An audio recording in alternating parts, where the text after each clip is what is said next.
Законот за амнестија кој што го предлага ВМРО-ДПМН и коалицијата е предлог закон кој што се однесува на лицата осомничени, обвинети и осудени за собраниските настани од 27 април 2017 година.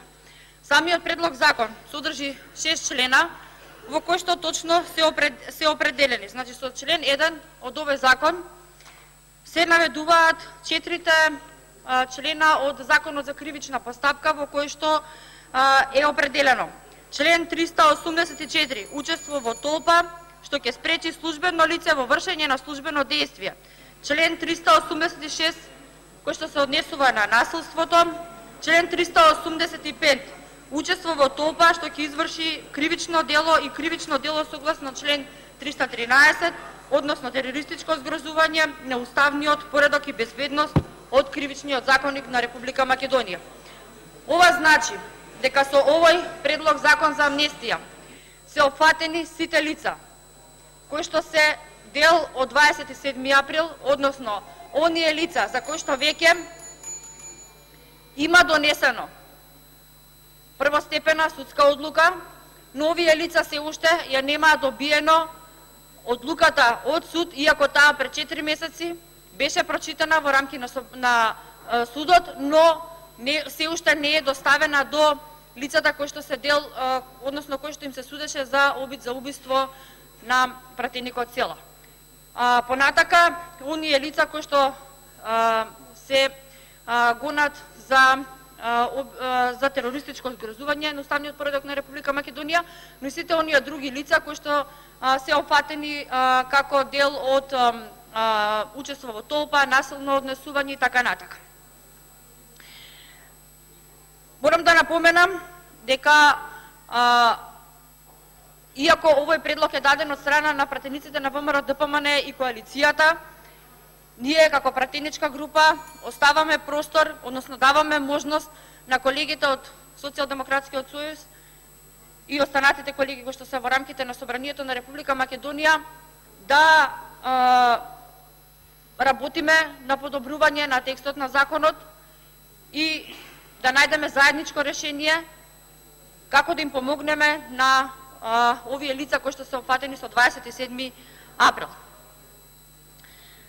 Доколку Зоран Заев и парламентарното мнозинство навистина и искрено сакаат национално помирување, како што тоа беше напоменато токму од оваа говорница, тоа може да го направат со поддршка на овој закон за амнестија, како што кажав, поднесено од пратениците на ВМРО-ДПМН и коалицијата.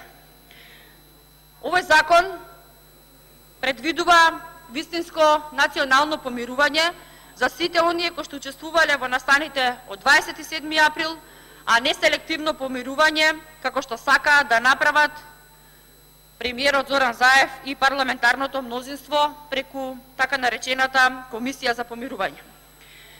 Предлог законот на ВМРО-ДПМН обезбедува правда за сите, вистинско национално помирување, наместо селективност и поделби во општеството кој што ги нуди Социјалдемократскиот сојуз во овој момент. Игор Дурловски, Владо Јовановски, Богдан Илиевски, Борис Дамовски не се и не може да бидат терористи.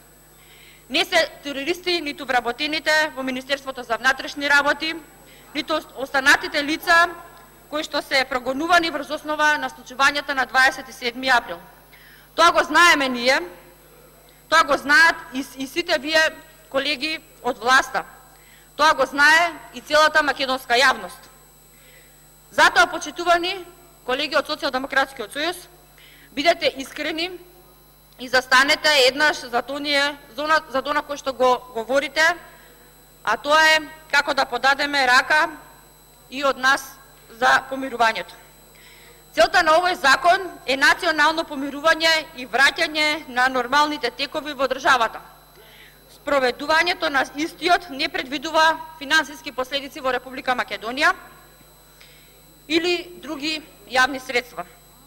Со законот за амнестија на лицата осомничени, обвинети и осудени за собраниските настани од 27 април 2017 година се предвидува и уредува начинот на ослободување од кривично гонење, запирање на поведените кривични постапки и целосно ослободување од издржување на казната затвор на лицата осомничени и обвинети во судските постапки кои се водат пред судовите на територијата на Република Македонија, а во врска со настанатите во Собранието на Република Македонија од 27 април 2017 година.